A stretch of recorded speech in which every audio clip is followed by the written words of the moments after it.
ఇలా వేడివేడి అన్నంలో కొద్దిగా నెయ్యి వడ్డించుకుని ఈ పచ్చడి కలుపుకు తింటే ఉంటుందండి. ఆహా! అద్భుతం అంటారనమాట. మొత్తం కూర అది ఏమీ వేసుకోరనమాట. అన్నం అంతా కూడా ఈ పచ్చడితోనే తినేస్తారు. అంత బావుంటుంది. నేను చెప్పానని కాదండి. మీరు కూడా ట్రై చేయండి.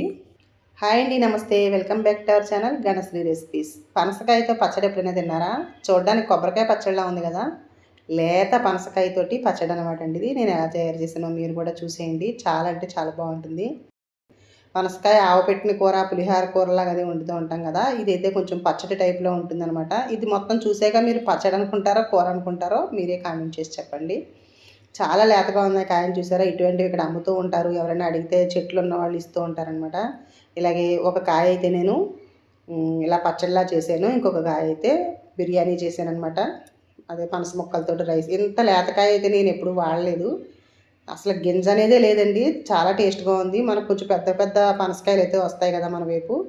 ఇలా చిన్ని చిన్ని వాటిలతోటి ఒకసారి చేద్దామని చెప్పి నేను కూడా ట్రై చేశాను. నేనే ఇలా చెక్కంతా కూడా తీసాను. చాలా కష్టమండి బాబు పైన తొక్క తీయడం అనేది.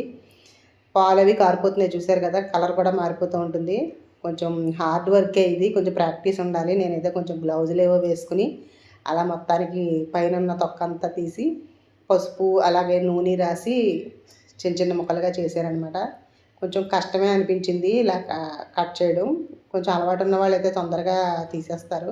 లోపలంతా లేతగానే ఉందండి. పైన కొంచెం తొక్క కొంచెం కొంచెం గట్టిగా ఉందంతే. మొత్తానికి ఎలాగైతే నేను సాధించేసాననమాట. ఇలా మొత్తం పనసకాయ తినాలని కోరికనమాట అండి. అందుకనే చాలా రోజులైంది. కొత్తగా ఇలా లేతకాయ తినాలని చెప్పి నేను మొత్తానికి ఇలా సొంతంగా ట్రై చేసేసాను. ఉప్పు, పసుపు రాసుకొని ఈ మాత్రం ముక్కలైతే కట్ చేసేసాననమాట.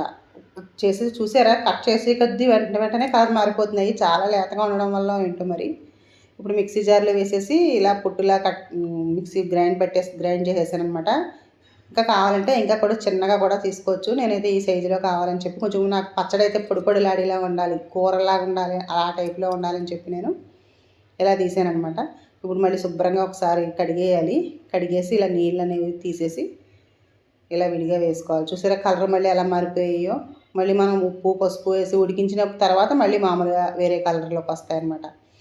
తొందరగా చేసేయాలన్నమాట అండి. ఇలా కట్ చేసేసి పక్కన పెట్టుకోకూడదు. ఎందుకంటే బాగా లేతగా ఉండడం వల్ల ఏంటో మరి వెంటనే కలర్ మారిపోతున్నాయి. ఇప్పుడైతే సరిపడా వాటర్ వేసేసి ఉప్పు, పసుపు వేసి కుక్కర్‌లో ఒక 3 విజిల్స్ వచ్చే వరకు నేనైతే ఉడికించేసాను. బాగా మెత్తగా ఉడికిపోతాయన్నమాట. ఇప్పుడు స్టవ్ ఆన్ చేసి కడాయి పెట్టుకుని ఒక పెద్ద స్పూనుడు శనగపప్పు, ఒక అర టీ స్పూన్ వరకు మినపప్పు, ఒక 2 స్పూన్ల పల్లీలు, కొంచెం ఆవాలు, అలాగే కొంచెం మెంతులు కూడా వేసుకోవాలండి కంపల్సరీ. అలాగే కొద్దిగా జీలకర్ర, ధనియాలు ఇవన్నీ వేసి ఫ్రై చేసుకోవాలి. ఆయిల్ కొంచెమే వేయాలి. వీటికి సరిపడా వేస్తే సరిపోతుంది.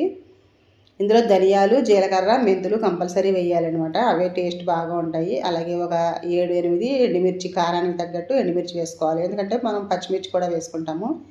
కారంగా ఉంటేనే బాగుంటుందన్నమాట ఈ పచ్చడి. ఇప్పుడు పచ్చిమిర్చి కూడా వేసాను. ఒక 7, 8 పచ్చిమిర్చి, సగం ఎండుమిర్చి వేసినట్టుగా వేసి ఇలా ఫ్రై చేసేసుకోవాలి. అలాగే కొంచెం ఇంగు కూడా వేసేసి స్టవ్ ఆఫ్ చేసేయాలన్నమాట. ఇంగు కంపల్సరీ వేయాలండి. ఇంగు వేస్తేనే ఈ పచ్చడికి టేస్ట్ అనేది వస్తుంది. అలాగే కొంచెం కరివేపాకు కూడా వేడి మీద వేసేసాను. ఇవన్నీ బాగా చల్లారనివ్వాలి.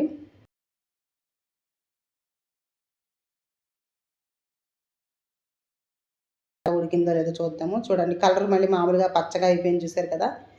బాగా ఉడికిపోయాయి. వార్చేసాననమాట. నీళ్ళనేవి తీసేసాను. తీసేసినా ఇంకా ఉంటాయన్నమాట అండి అందులో నీళ్ళు. ఇవి కారం కూడా మనం పౌడర్ చేసుకుని పక్కన పెట్టుకుందాం చల్లారిన తర్వాత.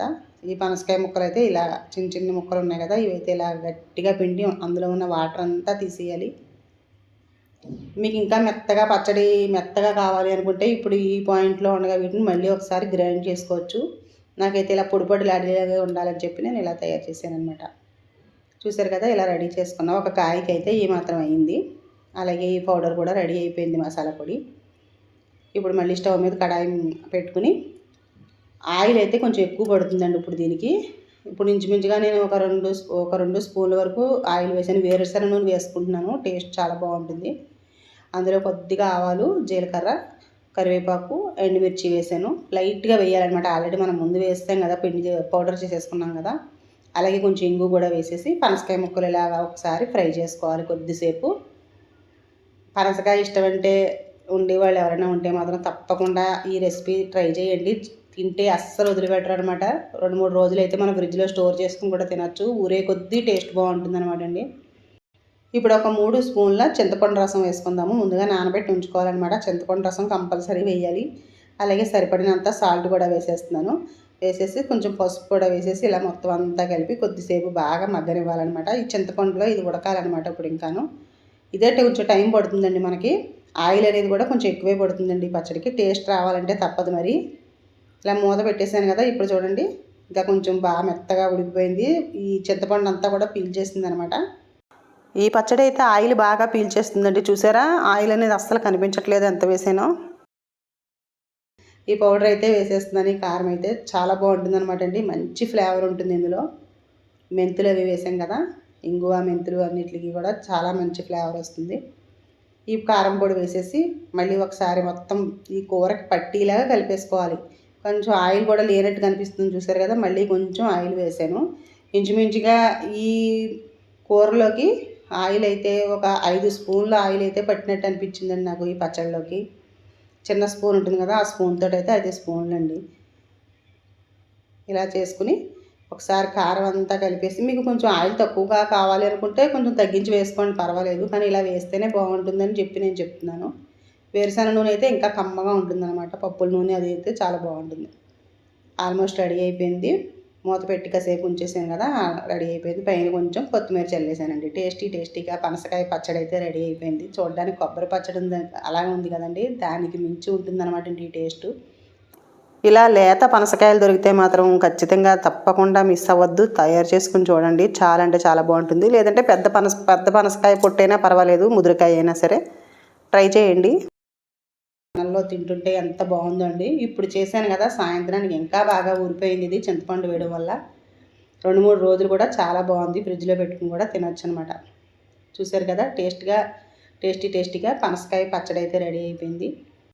వేడివేడి అన్నంలో కొద్దిగా నెయ్యి వడ్డించుకుని ఈ పచ్చడి కలుపుకొని తినండి.